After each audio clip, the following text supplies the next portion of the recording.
3 দশকের বেশি সাংবাদিকতা জীবনে অনেক লেখা লিখেছি। তারপরেও আমি যখন আজ পেছন পেয়ে তাকাই তখন মনে হয় যে আসলে যত লিখেছি তার চেয়ে লিখিনি বা বলিনি এমন ঘটনাও আসলে কম নয়। কেন লিখিনি এই প্রশ্ন আপনি করতে পারেন। সেটা একটা উত্তর হতে পারে যে প্রাতিষ্ঠানিক সাংবাদিকতার একটা কাঠামো থাকে, কাঠামোর মধ্য থেকে কাজ করতে হয়। সেটা অনেক সময় অনেক কিছু লেখার সুযোগ থাকে না। তো সেই কথাগুলো, সেই না বলা কথা, সেই না বলা গল্প, এগুলো আমার এই প্ল্যাটফর্মে আমি বলতে চাই। এটা এই ওয়েবসাইট করার একটা কারণ বলতে পারেন। এর বাইরে যদি আমি বলি যে প্রথাগত যেসব লেখা, কোনো একটা খেলা নিয়ে লেখা, ম্যাচ রিপোর্ট, ইন্টারভিউ, কোনো একজন খেলোয়াড়কে নিয়ে লেখা, এর বাইরে নানা অভিজ্ঞতার কথা লেখা, সেগুলো তো সারা জীবন যেমন লিখেছি এখানেও তা লিখব। সত্যিকার কথা বললে যে আমার ভবিষ্যৎ লেখালেখির ক্ষেত্র এখন থেকে utpolshubro.com। তো আমার নামে ওয়েবসাইটটা করেছি আমি ঠিকই, কিন্তু যে .com এটাকে বলতে পারেন যে একটা বিনয়ের প্রকাশও বলতে পারেন, যে উৎপল শুভ্র যে একটু কম, বেশি না, সেটাও আমি বলে দিলাম। এটা একটু রসিকতাই করলাম, তো রসিকতা আবার বুঝিয়ে বলতে হলে সমস্যা।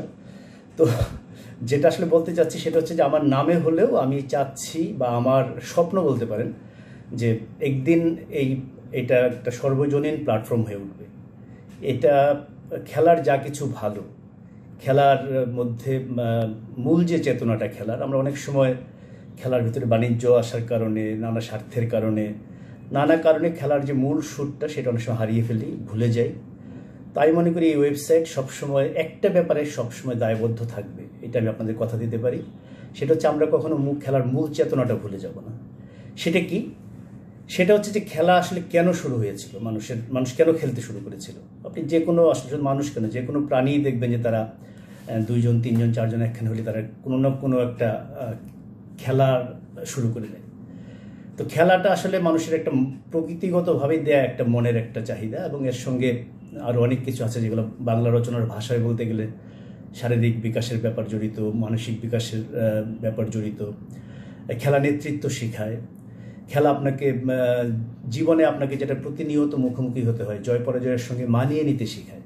এসব বলতে গেলে আসলে বলতেই থাকবো। এটা নিয়ে আসলে আমার এই ওয়েবসাইটে একটা আলাদা বিভাগই আছে, খেলার আনন্দে খেলা।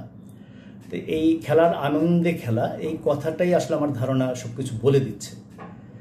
তো আমি মনে করি যে মানুষ মনের আনন্দে খেলবে। খেলতে খেলতে কারো যদি মনে হয় যে পেশা হিসাবে তিনি বা সে খেলাটাকে নেবেন বা নেবে, সেটা তো সবসময় তার অবহিত থাকবে। কিন্তু খেলার মূল উদ্দেশ্য সাফল্য পাওয়া না, খেলাটা হবে শুধুমাত্র খেলার আনন্দে। তো এই চেতনাটা আমি আসলে এই প্ল্যাটফর্ম থেকে সবার মধ্যে ছড়িয়ে দিতে চাই। এটা ছড়িয়ে দেওয়ার কিছু নেই, এটা অনেকেই এই চেতনা বুকে ধারণ করেন। সেই মানুষগুলোকে আমি এখানে একত্রিত করতে চাই। আমি চাই এই প্ল্যাটফর্মটা একদিন একটা সামাজিক আন্দোলনের ক্ষেত্র হয়ে উঠুক। আমাদের স্কুলগুলোতে পুরোদমে খেলা হোক আগের মতো বলছি যে সত্যিকার অর্থে আগের তুলনায় খেলাধুলার চর্চা অনেক কমে গেছে। বিকেলবেলা যেন মাঠগুলো এই খেলার আনন্দে মুখরিত হয়ে ওঠে। এটা এই ওয়েবসাইটের একটা অংশ আমি বলবো, কারণ এইটা আমি আগে বলছি এই কারণে যে এটা বলতে পারেন যে লেখালেখির এতদিনের যে করে আসা কাজটা, এর বাইরে থেকে একটা সামাজিক দায়িত্ববোধ বলতে পারেন, অথবা আমার ভিতরের একটা অন্তর্গত তাগিদ বলতে পারেন। এই জিনিসটাকে আমি সত্যিকার অর্থেই এটা নিয়ে কাজ করতে চাই।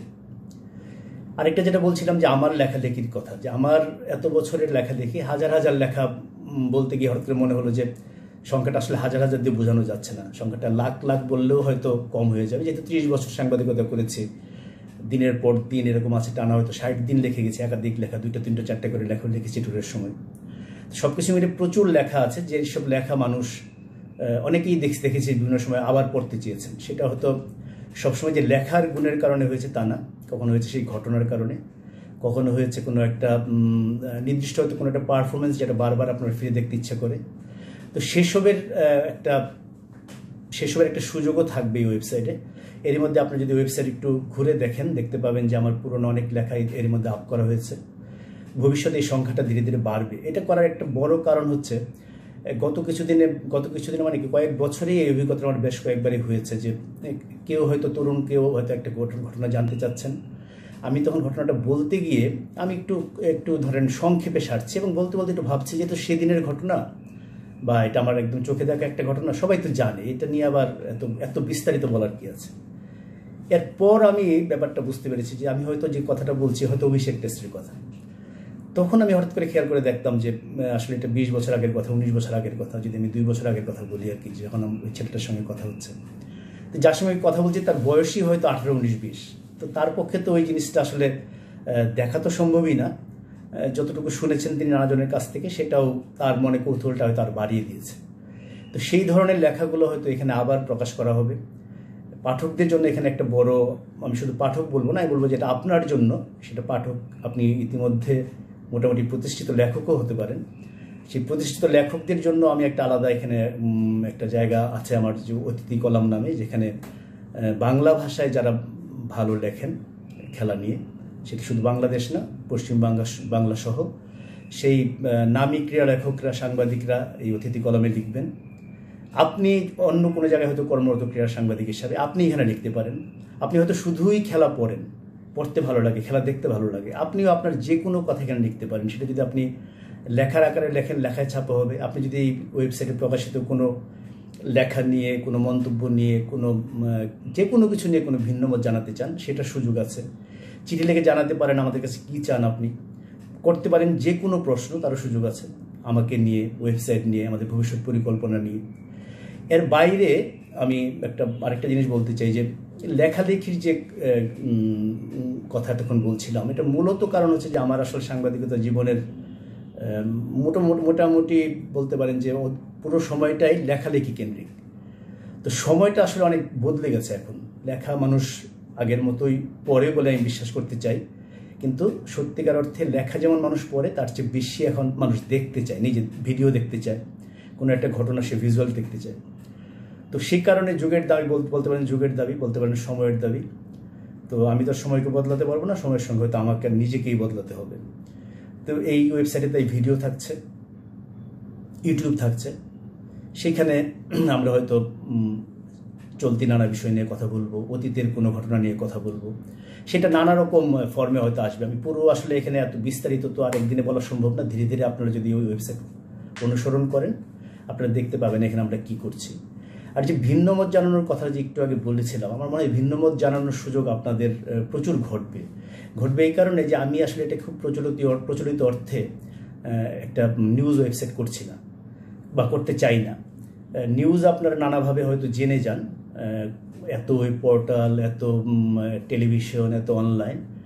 এই ওয়েবসাইটে আমি যেটা করতে চাই সেটা হচ্ছে যে এখানে একটা ঘটনা ঘটে যাওয়ার পর বা একটা কিছু হয়ে যাওয়ার পর সেটার তাৎপর্য ব্যাখ্যা করা, সেটা বিশ্লেষণ করা, সেটার সুদূর প্রসারী কোনো প্রভাব আছে কিনা সেই খেলাটাতে বা খেলোয়াড়ের জীবনে, সেটা লেখা। এর সঙ্গে ধরেন, হ্যাঁ, আমি যদি কোনো একটা বড় নিউজ পেয়ে যাই, যেটা আমার সাংবাদিকতার জীবনে 2-1টা নিউজ তো আমি ব্রেক করেছি, যেগুলো যে সাংবাদিকতার ইতিহাসে বেশ বড় বলেই বিবেচিত হয়, সেরকম পেলে তো আমি অবশ্যই সেটা করব। কিন্তু আমি মনে করিয়ে দিতে চাই যে সেটা হয়ে গেলে হয়ে যাবে, কিন্তু এখানে মূল হবে আসলে মতামত, মূল হবে বিশ্লেষণ। থাকবে আমার ধরেন ট্যুর করতে গিয়ে পৃথিবীর বিভিন্ন দেশে গিয়েছি। যদি আপনি শুধুমাত্র বড় টুর্নামেন্টের কথা বলি, আমি 6টি বিশ্বকাপ ক্রিকেট কভার করেছি। 7মটাতে আমি গিয়েছিলাম, সেটা সেই অর্থে কভার করা হয়নি, জাস্ট দেখতে গিয়েছিলাম। 4টি অলিম্পিক কভার করেছি, 2টি বিশ্বকাপ ফুটবল কভার করেছি। এর বাইরে ক্রিকেট সিরিজ আর টুর্নামেন্ট যদি ধরি, সংখ্যাটা আসলে গুণে শেষ করা যাবে না। তো এমন বিচিত্র সব অভিজ্ঞতা হয়েছে এক একটা ট্যুরে। তো সেগুলোর কিছু হয়তো আমি লিখেছি ট্যুর ডায়েরির আকারে, তার অধিকাংশই লেখা হয়নি। সেসব গল্প আমি করব, কখনো ইউটিউবে করব, কখনো লেখার মাধ্যমে করব। সব কিছুর পরে আমি যেটা বলতে চাই যে এখানে খেলা নিয়ে লেখা থাকবে, ভিডিও থাকবে, অতিথি কলাম থাকবে, আপনার নিজের লেখার সুযোগ থাকবে, অতীতের খুব বিখ্যাত ছবি, একটা বাংলাদেশের ক্রীড়াঙ্গনের ইতিহাসে কোনো বিখ্যাত ছবি, বিশ্ব ক্রীড়াঙ্গনের কোনো বিখ্যাত ছবি, যে ছবিটাই আসলে আইকনিক, ছবিটাই হয়তো একটা গল্প বলে, এই ধরনের ছবির একটা কালেকশন করার চেষ্টা করা হবে। আরও অনেক কিছু পরিকল্পনায় আছে, আমার মনে হচ্ছে যে সেটা আস্তে আস্তে আপনারা সব জানতে পারবেন। আপাতত আমি শুধু আপনাদের বলতে চাই যে আমার সাংবাদিকতা জীবনে সবচেয়ে বড় প্রাপ্তি যদি আমি বলি, সেটা হচ্ছে পাঠকের ভালোবাসা। সেটা আমি যতটুকু আমার আসলে প্রাপ্য ছিল তার চেয়ে অনেক বেশি পেয়েছি। আশা করি আমার এই নতুন জীবন যে শুরু হলো, নতুন যাত্রা শুরু হলো আমার কেরিয়ারের, সেই যাত্রা তো আপনাদের পাশে পাবো।